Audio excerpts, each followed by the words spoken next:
పరిశుద్ధ గ్రంథములో నుంచి చదవబడినటువంటి లేఖనము మనం గ్రహిస్తూ ఉన్నాం.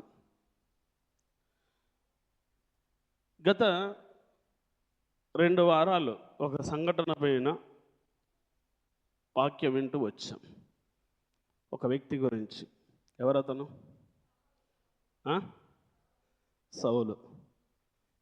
సౌలు చేసినటువంటి దేవునికి వ్యతిరేకంగా చేసినటువంటి 2 కార్యాలు మనం విన్నాం.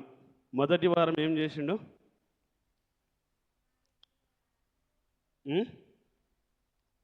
రాజును పట్టుకొచ్చిండు. చంపాల్సింది పోయి దేవుడు ఆజ్ఞని అతిక్రమించి ఆ యొక్క రాజును చంపాల్సిన దానికి బదులుగా అక్కడ ఉన్నటువంటి వస్తువులను, ఎడ్లను, తనకు కావలసినవి పట్టుకొని వచ్చేసిండు. అంటే తెచ్చిపెట్టుకున్నాడు. గత వారము ఇంకొక మాట పైన విన్నాం. గుర్తుందా? మొదటి ఆజ్ఞ గురించి విన్నాం. మొదటిగా అంటే సౌలు అతిక్రమించిన దాని గురించి విన్నాం. చెప్పక పర్లేదు, కరెక్టే చెప్పు. చెప్పు. 7 దినాలు ఆగు, నేను 7వ దినము వచ్చి ఏం చేయాలనో నేను నీకు చెప్తాను, ఏం అర్పించాలనో, ఏ బలి ఇవ్వాలనో నేను నీకు చెప్తాను అంటే దాన్ని కూడా అతిక్రమించేసి. ప్రియులారా గమనించండి, సౌలు 4 పొరపాట్లు లేదా 4 పాపాలు దేవునికి వ్యతిరేకంగా చేసిండు అనేటటువంటి విషయాన్ని చెప్పారు. దాంట్లో ఎన్ని కంప్లీట్ అయినాయి? మరి మనకు 2 అయిపోయినాయి. ప్రియులారా, సమయంలో ప్రభు చిత్తమైతే ఆ 2 విషయాలు కూడా తెలుసుకుందాం. ఎందుకంటే వచ్చే వారం మనకు దీనిపైన సబ్జెక్టు ఉండదు. వచ్చే వారం ఏమేముంటుంది మనకు? బల్లారాధన ఉంటుంది కనుక సబ్జెక్టు మార్చాల్సి వస్తుంది. కనుక ప్రియులారా గమనించండి, ఈ సమయంలో దేవుని వాక్యం చేత మనకు తెలియపరచడం చూస్తున్నాం. చదివిపించింది మార్కు సువార్త, సౌలు గురించి చెప్తాడేంటి అనుకుంటున్నాం కదా. ఆ యొక్క సౌలుకు సంబంధించినటువంటి, సౌలులో ఉన్నటువంటి ఆ యొక్క లక్షణాలు ఇక్కడ కనబడతాయి మనకు. ఈ చదివించినటువంటి 7వ అధ్యాయములో ఆ యొక్క ప్రాముఖ్యమైనటువంటి విషయాలు కనబడతాయి. ఇప్పుడు చదవండి, ఎవరైనా నాకు సహకరించండి. 20వ వచనం నుంచి చదవండి. మనుష్యుని లోపల నుండి బయలు వెళ్ళునది మనుష్యుని అపవిత్రపరచును. లోపలి నుండి అనగా మనుష్యుల హృదయములో నుండి దురాలోచనలు, జారత్వములను,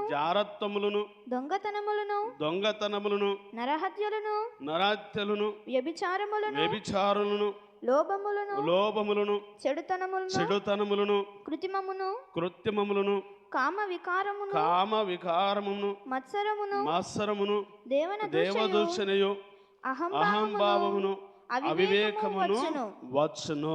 చాలు. ఇక్కడ చదివిన కొన్ని దేవునికి వ్యతిరేకమైనటువంటి కార్యాలు ఉన్నాయి. దేవునికి వ్యతిరేకమైనటువంటి కార్యాలు ఉన్నాయి. ఇవి ఎక్కడి నుంచి వచ్చినాయి? మనుషుని హృదయములో నుంచి వచ్చినాయి. మనుషుని హృదయములో నుంచి బయటకు వచ్చినాయి. ప్రియులారా గమనించండి, మనుషుని నోటిదార లోపలికి వెళ్ళేది అపవిత్ర పరచదు, కానీ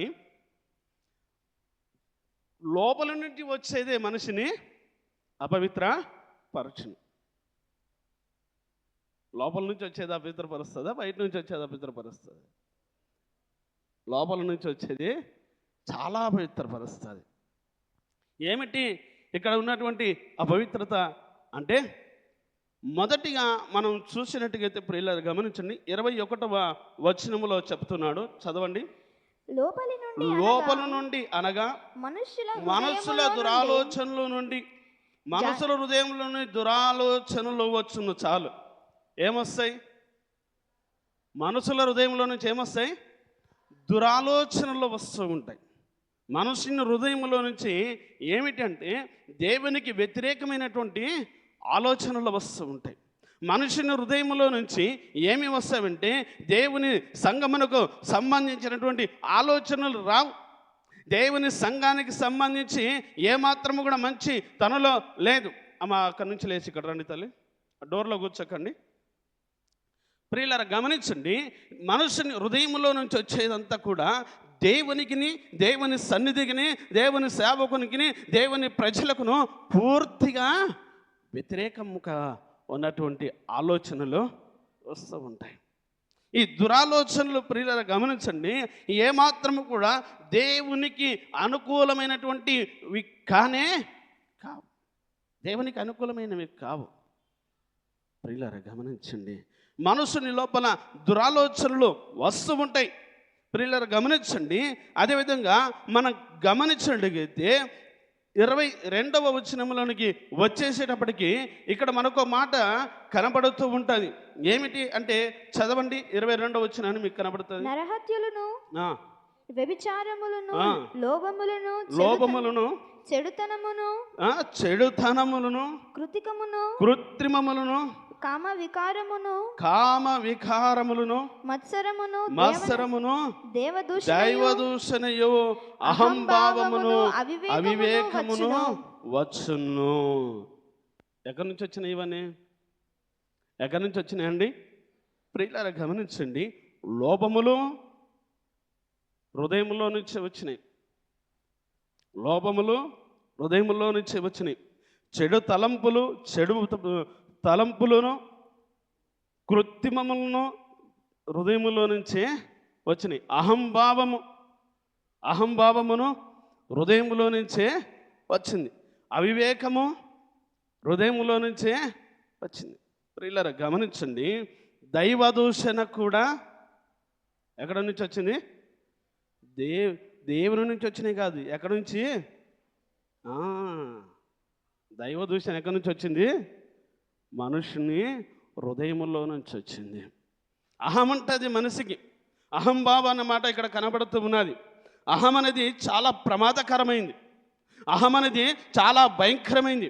ప్రియులారా ఇక్కడ చదివినటువంటి ఈ లక్షణాలన్నీ కూడా సౌలులో చాలా తేటగా కనబడుతూ ఉన్నాయి. అహంభావం ఉంది తనలో, దైవదూషణ ఉంది తనలో. ప్రియులారా గమనించండి, ఇంకా చాలా చెప్పుకుంటూ పోతే నరహత్య చేయకూడదని ఇక్కడ వాక్యం చెబుతూ ఉంటే నరహత్య చేయడానికి సౌలు ప్రయత్నం చేశాడు. నరహత్య చేయడానికి సౌలు ప్రయత్నం చేశాడు. ప్రియులారా గమనించండి, దేవుని వాక్యము చేత మనకు తెలియపరచడము మనం చూస్తూ ఉంటున్నాము. అసూయ మన హృదయములో ఉండకూడదు. దురాలోచనలు మన హృదయములో ఉండకూడదు. లోభములు మన హృదయములో ఉండకూడదు. కామ వికారములు మన హృదయములో ఉండకూడదు. మత్సరము మన హృదయములో ఉండకూడదు. ఎప్పుడు ఒక వ్యక్తి ఏదైనా పని చేస్తుంటే అతన్ని చూసి మత్సర పడుతూ ఉంటాం. చెడ్డ పనులు చేస్తే మత్సరపడము. చెడ్డ పనులు చేస్తే మత్సరపడం, మంచి పనులు చేస్తే మాత్రము మత్సరపడతాం. ప్రియులారా గమనించండి, ఈ దావీదు చేసినటువంటి మంచి పనిని బట్టి సౌలుకు మత్సరము అసహ్యపడుతూ ఉంది. రండి ఇప్పుడు మనం గత 2 వారాలుగా ధ్యానించుకున్నటువంటి వాక్యములోనికి వెళదాం. సమూయేలు గ్రంథము మనము చూసుకున్నట్టుగైతే 18వ అధ్యాయము మొదటి వచనం నుంచి మనకి ఈ విషయాలు కనబడతాయి. ప్రియులారా గమనించండి, 6వ వచనం నుంచి చదవండి. ముందుగా దావీదు ఫిలిష్తీయుని హతము చేసి తిరిగి వచ్చినప్పుడు స్త్రీలు ఇశ్రాయేలు ఊళ్ళన్నిటిలో నుండి తంబురలతోను సాంబ్రములతోను వాద్యములతోను పాడుచు నాట్యమాడుచు రాజైన సౌలును ఎదుర్కొనుటకై వచ్చిరి. ఒక్క నిమిషం, వీళ్ళు ఏం చేస్తున్నారండి? ఇక్కడ ఎవరమ్మా ఉన్నది? స్త్రీలక మీరే. ఎవరు? మీరే. ఏం చేస్తున్నారు వీళ్ళంతా? దావీదును తీసుకొని ఎట్లా తీసుకొని వస్తున్నారు? తంబురలతోనూ నాట్యములతోనూ వాయిద్యములతోనూ దావీదును ఊరేగిస్తూ వస్తూ ఉన్నారు. దావీదును ఏం చేస్తున్నారు? ఊరేగిస్తూ వస్తూ ఉన్నారు. ఇంతవరకు బాగానే ఉంది, ఇంతవరకు బాగానే ఉంది. ఊరేగించుకుంటూ వచ్చినంత వరకు పర్వాలేదు. కానీ ఇక ముందు సమస్య వచ్చి పడ్డది. దీని తర్వాత సమస్య వచ్చి పడ్డది. ఊరేగిస్తే కూడా సౌలుకు ఎలాంటి యొక్క ఈర్ష, ద్వేషము, కోపం అనేది రాలా. ఊరేగిస్తే కూడా ఈర్ష, ద్వేషము, కోపము, అసూయ అనేటివి సౌలులో రాలా. ఎందుకంటే ఫిలిష్తీయుని చంపాడు, అందుకే ఊరేగిస్తున్నారులే అనుకున్నాడు. అంతే అనుకున్నాడా? వేరేమన్నా? అదే అనుకున్నాడు. అంతవరకు బాగున్నాడు. కానీ ఈ ముందుకు వెళ్ళినాక ఇప్పుడు సౌలు హృదయము బాగా కలవరముతోను, అసూయతోను, ఈర్ష్యతోను, ద్వేషముతోను, పగతో నింపబడ్డాది. చదవండి ఆ కిందికి. ఆ స్త్రీలు గాన ప్రతిగానములు చేయుచు వాయించుచు సౌలు వేల కొలదియు దావీదు 10,000 కొలదియు శత్రువులను హతము చేసిరని ఆ మాటలు సౌలునకు ఇంపుగా ఉండనందున అతడు బహు కోపము తెచ్చుకొని చాలి. ఏమండి, ఊరేగించేటప్పుడు సౌలుకి ఏమైనా కోపం వచ్చిందా? ఊరేగించేటప్పుడు, దావీదును ఊరేగించేటప్పుడు సౌలుకి ఏమన్నా అసూయ పుట్టిందా? ఈర్ష పుట్టిందా? ద్వేషం పుట్టిందా? ఏమీ పుట్టలా. కానీ ఇక్కడ వచ్చిన సమస్య అంతా ఏంటంటే మా అక్కలకి ఏదన్నా చెమన పడితే దాన్ని దాచుకోవడము కష్టం అన్నమాట. దాని కడుపులో దాచుకున్నారనుకో, కడుపు ఉబ్బిపోతుంది. మళ్ళీ ఏదైనా చెమన పడ్డదనుకో, దాన్ని ఎక్కువసేపు దాచుకునేటటువంటి ఆలోచన ఎవరికి లేదు?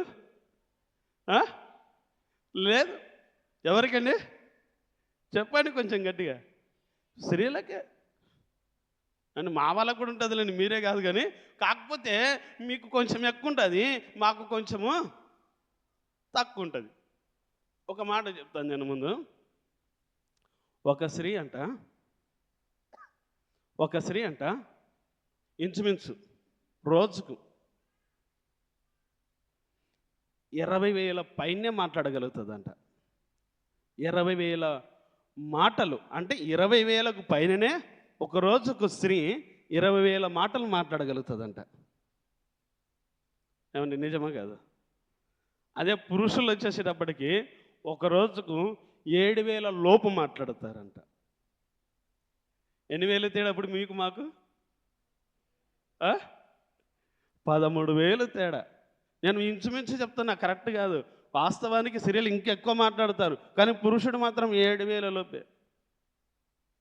పిల్లలు గమనించండి. అందుకే మానవులకు వచ్చింది ఏంటంటే, వీళ్ళ లోపల వీళ్ళ చెవులు ఏం పడ్డది? దావీదు ఫిలిష్తీయుని జయించాడు, గొలియాతుని జయించాడు అన్న మాట వీరి లోపల పడగానే, అమ్మ ఇంత గొప్ప కార్యము చేశాడా, ఇంత అద్భుతము చేశాడా, ఇంతమంది ఇశ్రాయేలు పారిపోతూ ఉంటే, ఇంతమంది ఇశ్రాయేలు ఆ గొలియాతుని ఎదుర్కోలేక భయపడి జడిసి పరుగులు పెడుతూ ఉంటే, దావీదు ఒక్కడు ఇంత కార్యం చేశాడా? సౌలు కూడా రాలేదు ఆ గొలియాతుని ఎదుర్కోవడానికి. కానీ దావీదు పిల్లవాడు, బుడ్డోడు, గింతున్నాడాడు, వాడు చేసిండా ఈ పని అని మనోళ్ళు తెగ ఉల్లాసముతో, ఉత్సాహముతో దావీదుకి ఇప్పుడు ఏం చేస్తున్నారు అక్క? ప్రతిగానాలతో, తంబురలతో, నాట్యములతో దావీదు ముందు ఉండి ఊరేగిస్తూ దావీదుని తీసుకెళ్తున్నారు. ప్రియులారా గమనించండి, ఈ విషయము బాగుంది. కానీ ఇప్పుడు ఏమొచ్చిందంటే, మనకేదైనా నచ్చిందనుకో, నచ్చిన దాన్ని ఎక్కువ చేస్తాము, నచ్చని దానిని కింద పడేస్తాం. ఇప్పుడు సౌలు రాజా కదండి, సౌలు రాజే. కానీ ఏమంటున్నారంటే, సౌలు 1,000 మందిని జయించిండు. అంటే ఎన్ని వేలు అనేది లెక్కలేదు అక్కడ. సౌలు 1,000 మందిని జయించిండు. కానీ దావీదు 10,000 మందిని జయించిండు. సౌలుకు వేల కొలది చెప్పండి, చదవండి ఆ మాటను.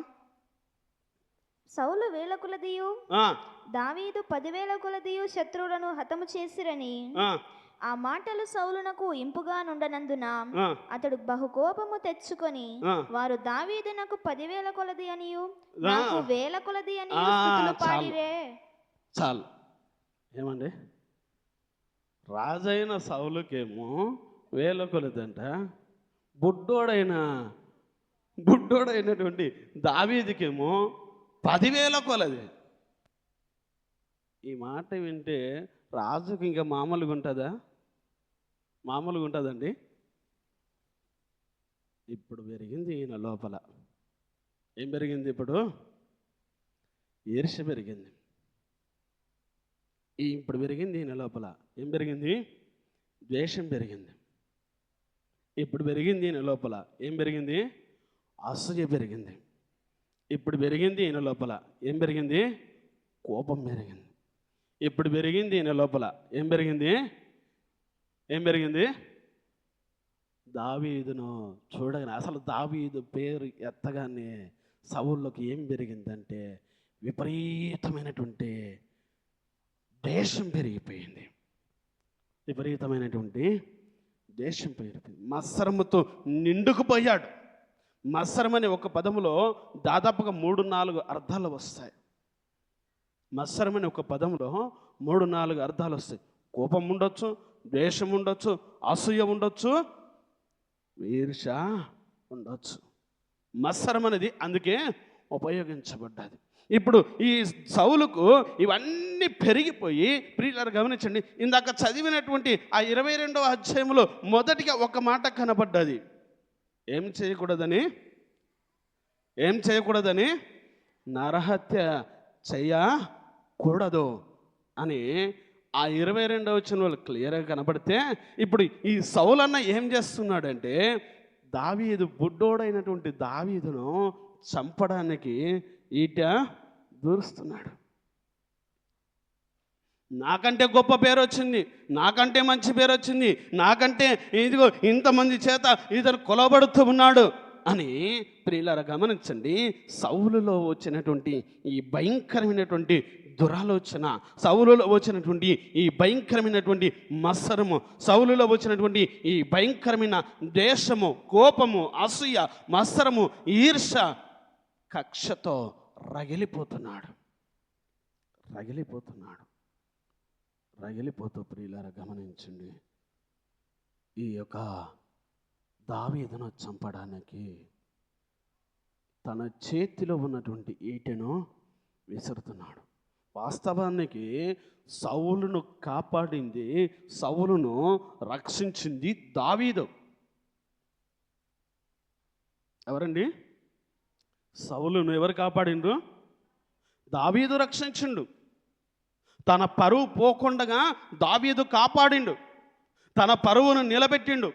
దురాత్మ చేత పీడించబడుతూ, దురాత్మ చేత ఎంతగానో చితమతం అయిపోతూ, ఎంతో నలిగిపోతూ ఉన్నప్పుడు ఆ దురాత్మ నుంచి విడిపించడానికి ఈ యొక్క దావీదే ఉపయోగపడ్డాడు.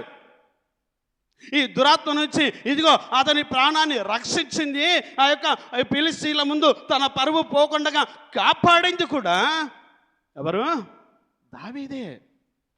దావీదే.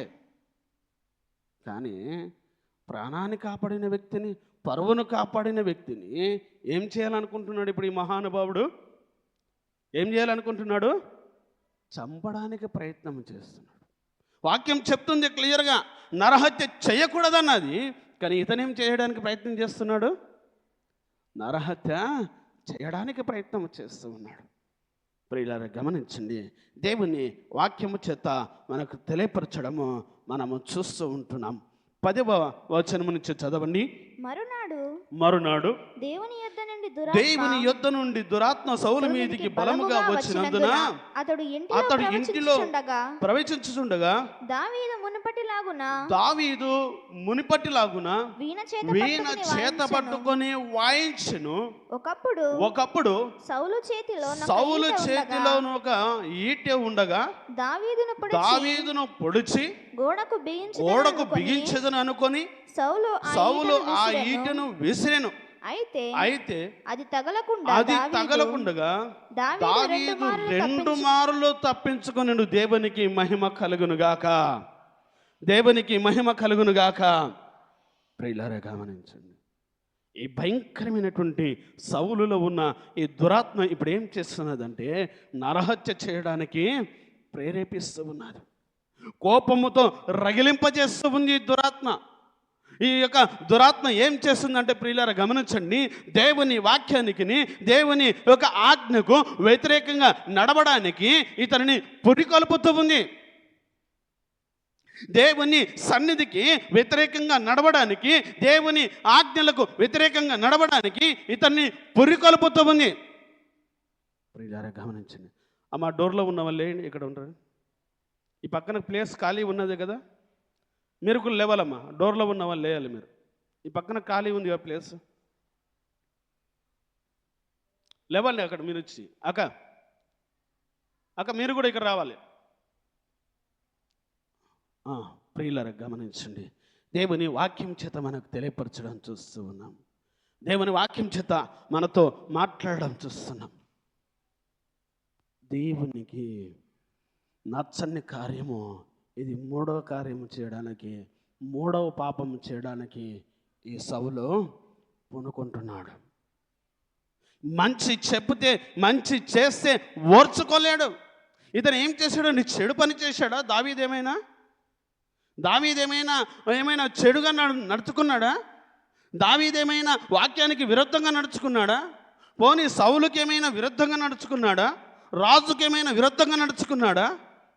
ప్రియులారా గమనించండి, దేవుని కృప చేత దేవుడు తనకిచ్చినటువంటి బలమును బట్టి, దేవుడు తనకిచ్చినటువంటి శక్తిని బట్టి, దేవుడు తనకిచ్చినటువంటి సామర్థ్యమును బట్టి సౌలు జయించలేనటువంటి ఆ యొక్క గొలియాతును, సౌలు వెనక్కి వెళ్ళిపోయినటువంటి ఆ సందర్భాన్ని బట్టి గొలియాతును జయించి ముందుకు వచ్చాడు దావీదు. దానిని బట్టి ఈ యొక్క సౌలు వాస్తవానికి ఏం చేయాలండి? ఏం చేయాలి వాస్తవానికి? అతనిని సన్మానించాలి. ఎందుకంటే నేను చేయలేని పని, నేను భయపడి ఇంట్లో దాక్కున్నా, నేను భయపడి ఇంట్లో కూర్చున్నా, నువ్వు నాకంటే చిన్నవాడవైనా, నువ్వు నాకంటే మరి అన్నిటిలో తక్కువ వాడవైనా, తక్కువ వయసు వాడవైనా ధైర్యం వహించి నీ దేవుణ్ణి తలుచుకొని వెళ్ళి ఆ యొక్క ఫిలిష్తీయులను హతమార్చినందుకు నీవు గొప్పవాడవని దావీదును గణపరచాలి. దావీదును గణపరచాలి. ఏమండి, మనం ఏదైనా ఒక మంచి పని చేసామనుకో, ఆ మంచి పనిని బట్టి మనల్ని ఎవరైనా ద్వేషిస్తే మంచిదా, లేకపోతే మనల్ని ఆ మంచి పని చేసిన విధానాన్ని బట్టి మెచ్చుకుంటే మంచిదా? ఏం కోరుకుంటాం మనమైతే? మెచ్చుకోవాలని కోరుకుంటాం. ప్రియులారా గమనించండి, మెచ్చుకోవాలని కోరుకుంటాం. సౌలు ప్రియులారా గమనించండి, మెచ్చుకోవడానికి బదులు పగపడుతూ ఉన్నాడు. సౌలు మెచ్చుకోవడానికి బదులు ఈర్ష్యతో రగిలిపోతూ ఉన్నాడు. సౌలు మెచ్చుకోవడానికి బదులు ప్రియులారా గమనించండి, అసూయతో మండిపోతూ ఉన్నాడు, కోపముతో ఊగిపోతూ ఉన్నాడు. నాకంటే మంచి పేరు వస్తుంది, నాకంటే గొప్ప పేరు వస్తుంది, నేను చేయలేకపోయినవి అతల ఆ మనిషి చేస్తున్నాడు, అతల పొట్టోడు గింతున్నాడు, వాడు చేస్తున్నాడని ఈ సౌలు లోపల రగిలిపోతూ ఉంది. ప్రియులారా, పూర్తిగా దేవుని ధర్మశాస్త్రానికి, దేవుని ఆజ్ఞలకు వ్యతిరేకముగా నడుచుకుంటున్నాడు. ఇప్పుడు తన యొక్క సొంత తెలివితేటలను ప్రయోగిస్తూ ఉన్నాడు, తన యొక్క సొంత ఆలోచనను ప్రయోగిస్తూ ఉన్నాడు. ఇప్పుడు తన యొక్క సొంత జ్ఞానమును ఉపయోగిస్తూ దేవుని ఆత్మను కోల్పోయి దురాత్మతో నింపబడిన వాడై దేవుని వాక్యమునకు విరుద్ధముగా నడుచుకుంటున్నాడు.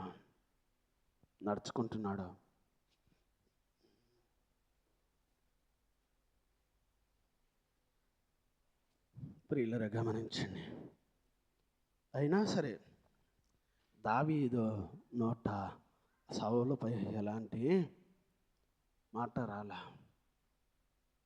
ప్రియులారా గమనించండి, ఇది ఎన్నో తిరుగుబాటు వాక్యానికి ఎన్నో తిరుగుబాటు? మూడవది. మొదటిదేమో 7 రోజులు ఆగకుండా బలి అర్పించాడు. రెండవదేమో రాజును, అక్కడ ఉన్నటువంటి ఆ యొక్క అమోనీయుల రాజును, అమ్మోనీయులను మొత్తం చంపాల్సింది పోయి అక్కడ ఉన్నటువంటి వస్తువులను తీసుకువచ్చాడు. ఆగాగును పట్టుకొచ్చాడు. ఆగాగును తెచ్చి తన పక్కనే పెట్టుకున్నాడు. మూడవది ఈర్ష. దీన్నే అక్కడ మనం చదివిన మార్కు సువార్తలో మత్సరం అన్నారు.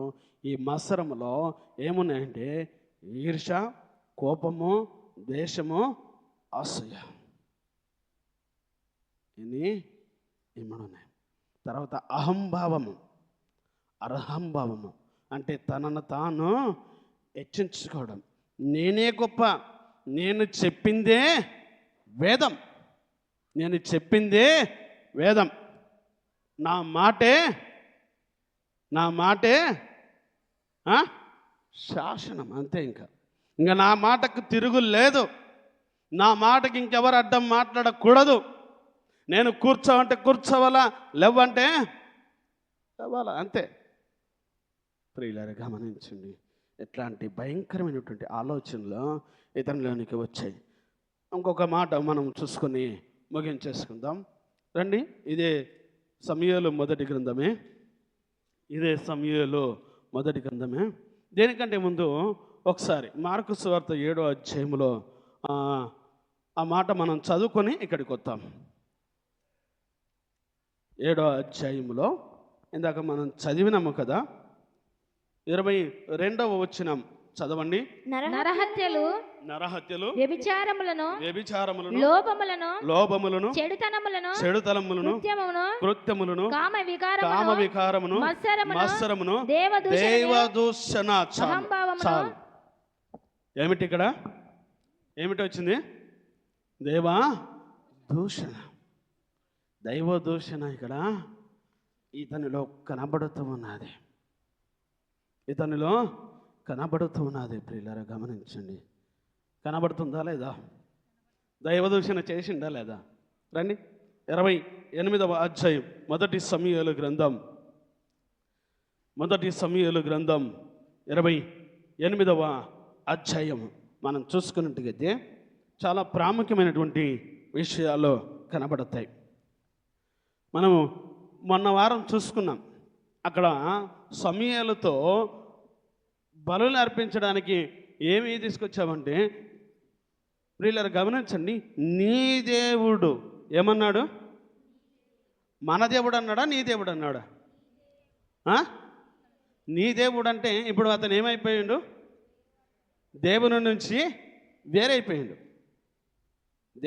వేరైపోయి దైవదూషణ చేస్తూ, దైవకు వ్యతిరేకమైనటువంటి కార్యాలు చేస్తూ, దైవానికి మరి పూర్తిగా కోపము లేదా బాధ కలిగించే కార్యాలు చేస్తూ ఇప్పుడు చివరికి ఏడకొచ్చి పడ్డాడంటే ఎంతటి నీచపు స్థితిలోనికి ఇతను వచ్చి పడ్డాడో ఒకసారి చూద్దాం.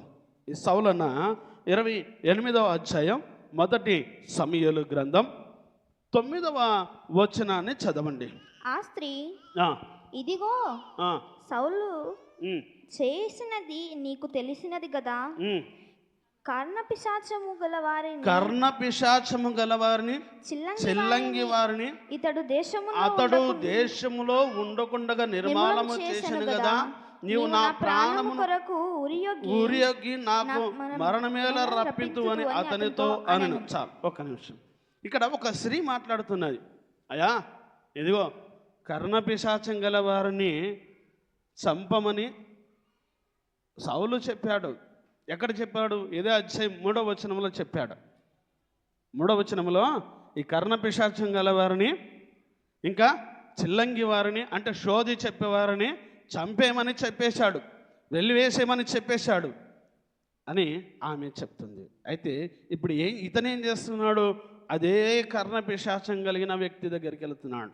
చదవండి ఇప్పుడు 4వ వచనం నుంచి చదవండి.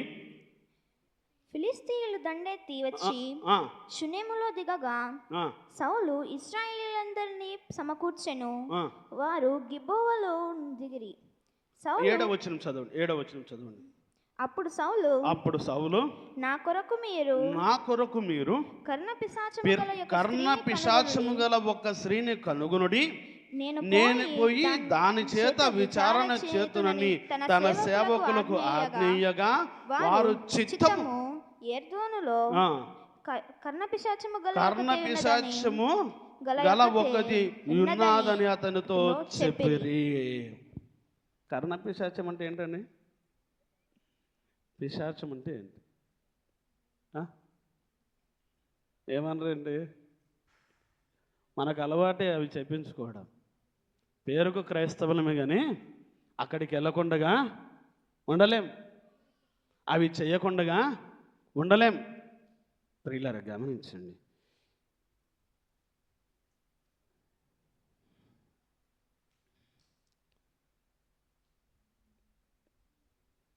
దేవుని వాక్యాన్ని విడిచిపెట్టి, దేవుని సన్నిధిని విడిచిపెట్టి, దేవుని ఆజ్ఞని విడిచిపెట్టి, దేవుని ఆజ్ఞకు వ్యతిరేకంగా మనము నడుచుకునే వారిని చూస్తూ ఉంటాం. దేవుని ఆజ్ఞకు వ్యతిరేకంగా నడుచుకునే వారిని, దేవుడు చెప్పిన మాటకు పూర్తిగా వ్యతిరేకంగా, దేవుని వాక్యమునకు ఏమాత్రము కూడా వారి హృదయంలో స్థానము ఇవ్వనేవారు. దేవుని వాక్యము ఏమాత్రము కూడా వారి హృదయంలో దాచుకోరు.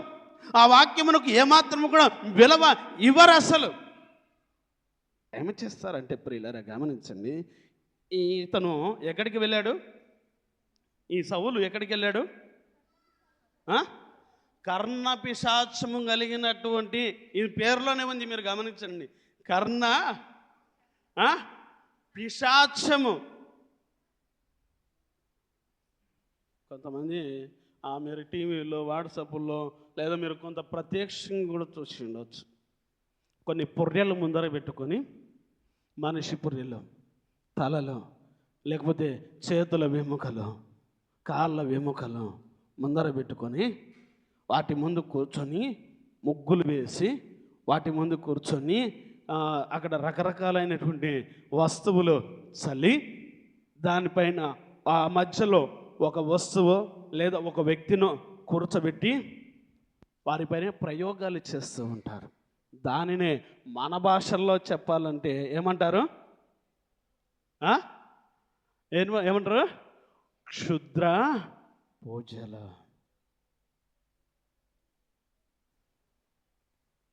ఇవన్నీ ప్రియులారా గమనించండి, ఇలాంటి చేసే పరిస్థితుల్లోనికి అలా చేసి చెప్పేవారి దగ్గరికి వెళుతున్నాడు మన ఈ వ్యక్తి, సహోదరుడు. ఎవరు? అలాంటి వ్యక్తి దగ్గరికి వెళ్ళి, నాకు ఇంకా చెప్పు, ఇంకా నాకు దిక్కు లేదు, ఎందుకంటే నేను దేవుని నుంచి దూరం అయిపోయినా, దేవుని సన్నిధి నుంచి దూరం అయిపోయినా, ఎందుకంటే నేను దేవుని ఆజ్ఞకు పూర్తిగా వ్యతిరేకంగా నడుచుకున్నాను కనుక ఇక దేవుడు నాతో మాట్లాడడం మానేశాడు, నాకు ఆజ్ఞ ఇవ్వడం మానేశాడు, నా స్వరం వినడం మానేశాడు, నాకు బదులు ఇవ్వడమే మానేశాడు. ఇప్పుడు దేవునికి నాకు ఎలాంటి సంబంధము లేదు. ఎందుకంటే నేను ఇప్పుడు ఏ ఆత్మతో నింపబడినా, దురాత్మతో నింపబడినని ఈ సౌలు చెప్పకనే చెప్పేస్తున్నాడు. ప్రియులారా గమనించండి, ఇప్పుడు ఈ కర్ణ పిశాచం చెప్పే స్త్రీ దగ్గరికి వెళ్ళి, నాకు ఈ సంగతి చెప్పు, నాకు ఈ ఆత్మను బయటికి తీసుకురా, నాకు ఈ ఆత్మ ఎందుకు విడిచి వెళ్ళిపోయిందో చెప్పమను అని ఆమెను బలవంతము చేస్తే, అప్పుడు ఆమె అంటున్నది, అయ్యా ఇదిగో మీ యొక్క రాజ్యములో సౌలు అని ఒక రాజు ఉండేవాడు. ఆ రాజు ఇక్కడ కర్ణపిశాచం చెప్పేవారిని కానీ, శోధ చెప్పేవారిని కానీ ఉండకుండగా ఏం చేశాడు? నిర్మాలము చేయాలని తాను ప్రయత్నం చేసి మమ్మల్ని అందరినీ అక్కడి నుంచి పంపించి వేశాడు. ఇప్పుడు ఒకవేళ నేను ఈ విషయం చెప్పినని తెలిస్తే అతడు మళ్ళీ వచ్చి నన్ను చంపేస్తాడు. పాపం ఆమెకు తెలియదు వచ్చింది ఆయననేనని. ఎవరైనా సౌలు. అతను డైరెక్ట్గా వచ్చింటే ఒకవేళ గుర్తుపడుతుండేనేమో, ఆమె డైరెక్ట్గా వచ్చింటే గుర్తుపడుతున్నానేమో, కానీ ఈయన డైరెక్ట్గా రాలా.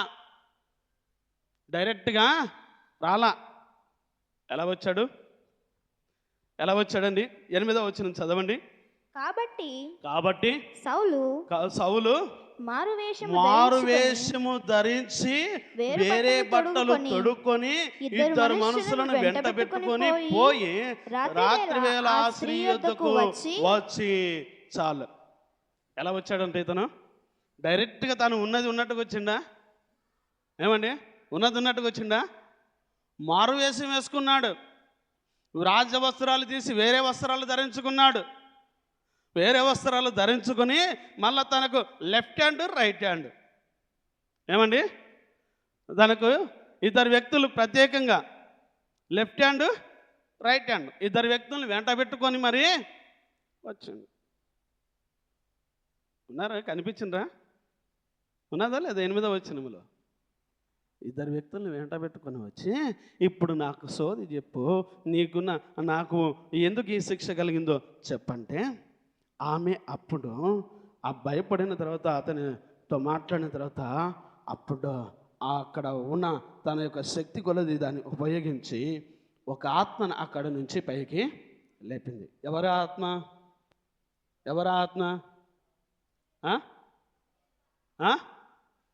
సమూయేలునే లేపింది. చదవండి ఒకసారి ఆ మాటను మనం చదువుకుందాం. 12వ వచనం చదవండి. ఆ స్త్రీ నీతో మాట్లాడుటకై నేనెవరిని రప్పింపవలని అడుగగా అతడు సమూయేలును రప్పింపవలెనని ఆ స్త్రీ సమూయేలును చూచినప్పుడు బిగ్గరగా కేక వేసెను. నీవు సౌలువే, నీవు నన్నెందుకు మోసపుచ్చితివని సౌలుతో చెప్పగా. చాలు, ఒక్క నిమిషం. ఏమండి, ఇతను చూడండి ఎంత విచిత్రమైన వాడు ఈ సౌలు. అటు దేవుణ్ణి మోసపుచ్చాడు, గమనించండి మీరు. అటు దేవుణ్ణి మోసపుచ్చాడు, దేవుని సేవకుని మోసపుచ్చాడు. అర్థమవుతుందా? దేవుణ్ణి మోసపుచ్చాడు, దేవుని సేవకుని మోసపుచ్చాడు. ఇప్పుడు లాస్ట్కి వస్తే ఈ స్త్రీని కూడా మోసపుచ్చాడు. ఎందుకు ఇతను అంత కార్యము చేస్తున్నాడంటే, తన యొక్క స్వనీతిని నిలబెట్టుకోవడానికి, తనకున్నటువంటి ఆలోచన నెరవేర్చుకోవడానికి, తనలో ఉన్నటువంటి ప్రవర్తనను సరిచేసుకోవడానికి కాక, తనలో ఉన్నటువంటి ప్రవర్తనను ప్రియులారా గమనించండి, అందరి మీద రుద్దడానికి. నేను చేసిందే రైట్, ఇంకా నాకు తిరుగు లేదు. ఇప్పుడు ఇతను చేసి ఈ పనికి అక్కడ తన దగ్గర ఉన్నటువంటి తన యొక్క పనివారిని లేదా తన సేవకులను ఉపయోగించుకున్నాడా లేదా? ఏమన్నా ఏంటయ్యా? ఉపయోగించుకోలేదా? ఉపయోగించుకున్నాడు. దేని గురించి ఉపయోగించుకున్నాడు?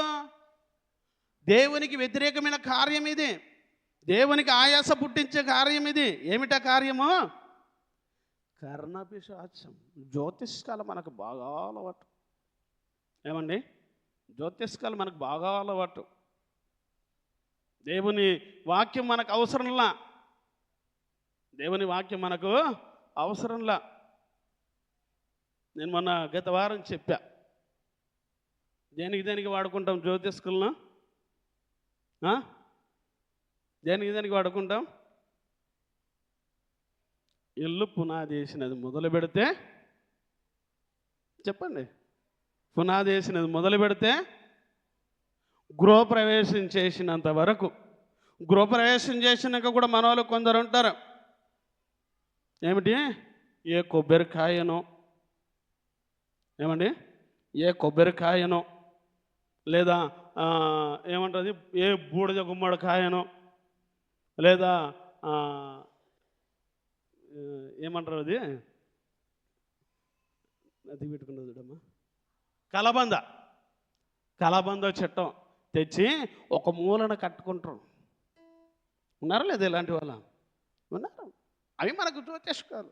మళ్ళీ ఇప్పుడు పెళ్లి కాడికి వచ్చేటప్పటికి పెళ్ళికి ముందేమో పాస్టర్ ప్రార్థన చేయాలా, పెళ్ళికి ముందు పాస్టరు ప్రార్థన చేయాలి. ఒకవేళ ప్రార్థన చేయాలి, సారు మా కొరకు ప్రార్థనే చేయడు, నా కొడుకుకు పెళ్లి కావాలని ప్రార్థన చేయమంటే అసలు చేయడు.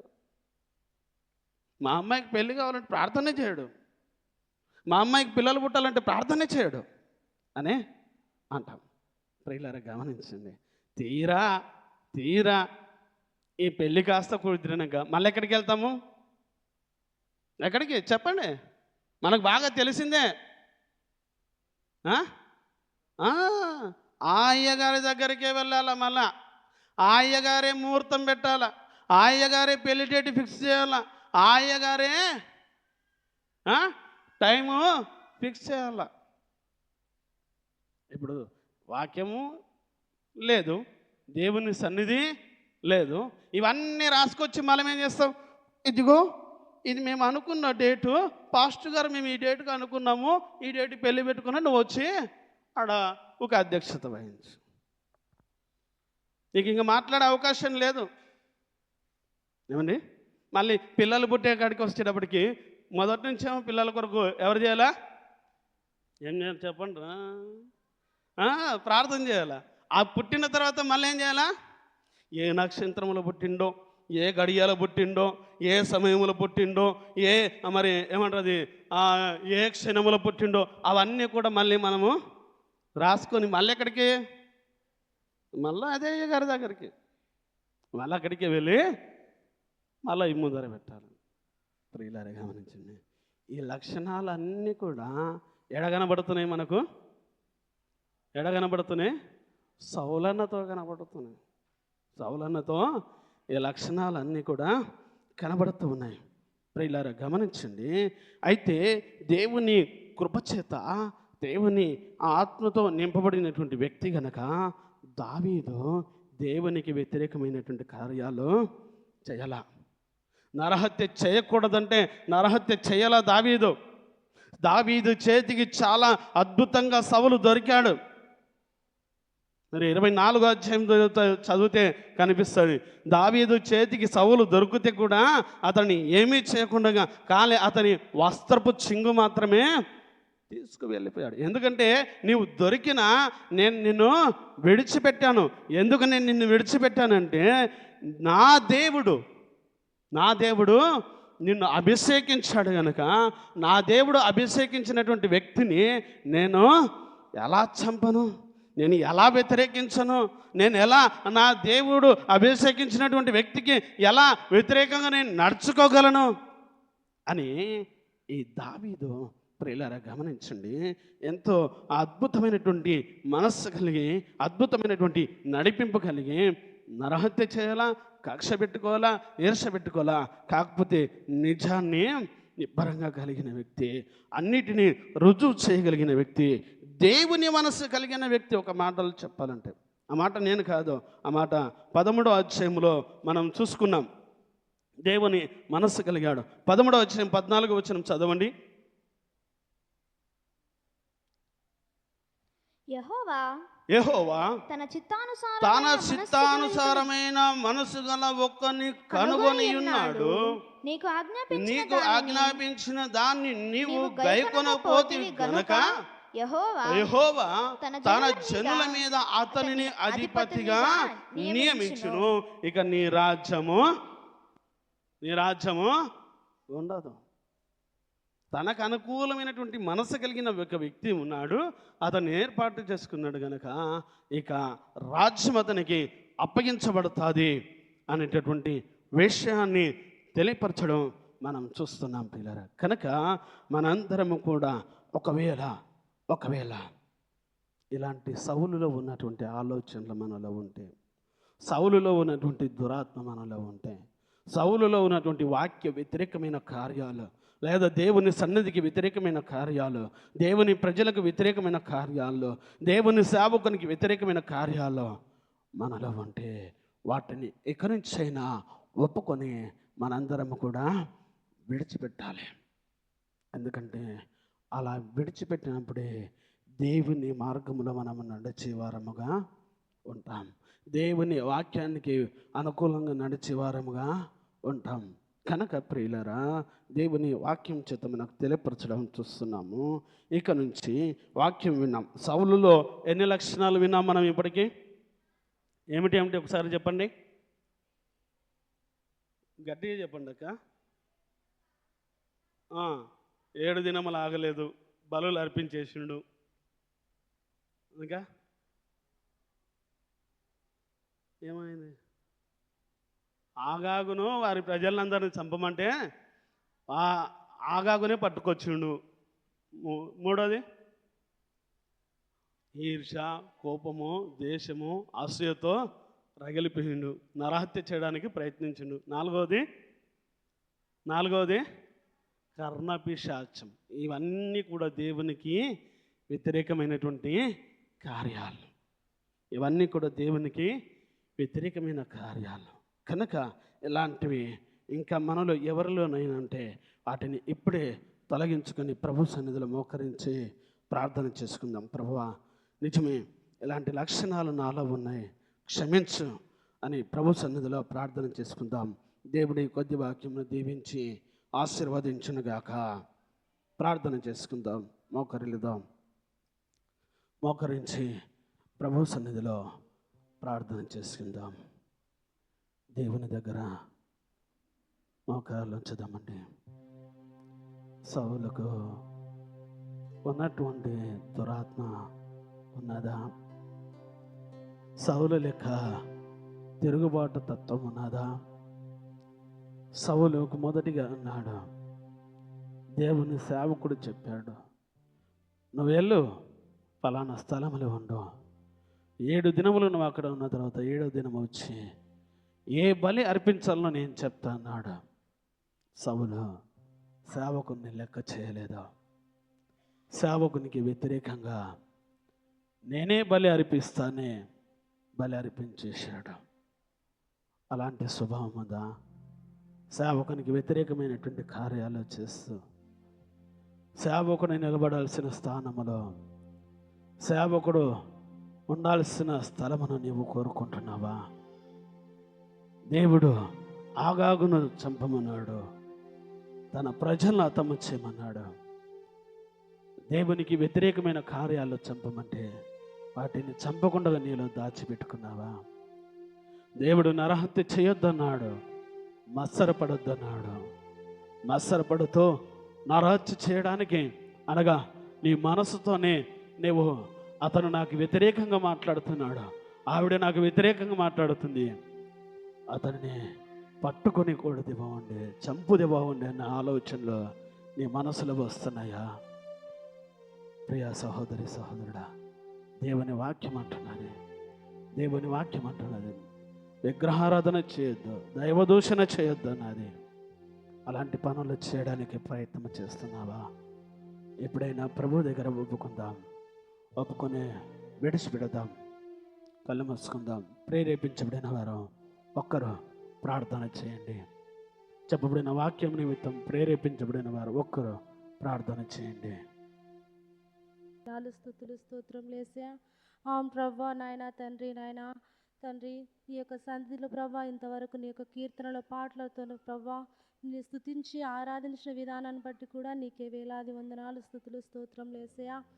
ప్రభా మరి నాయన తండ్రి, నీ దాసుడు చెప్పినట్టు ప్రభా వాక్య ప్రకారం ప్రభా నాయన మాలో తండ్రి, మా హృదయంలో ప్రభా మరి నాయన యేసయ్య చెడుతనము, దొంగతనము, జారత్వము ప్రభా, నరహత్య నాయన, మస్తరము, కామము, అవివేకము నాయన ప్రభా, అహంభావం ఉండిన తండ్రి ఉండిన ఎడల నాయన ప్రభా మా హృదయంలో ప్రభా తీసివేసులాగా ప్రభా ఉండుటకు సహాయం దయచేయండి యేసయ్య.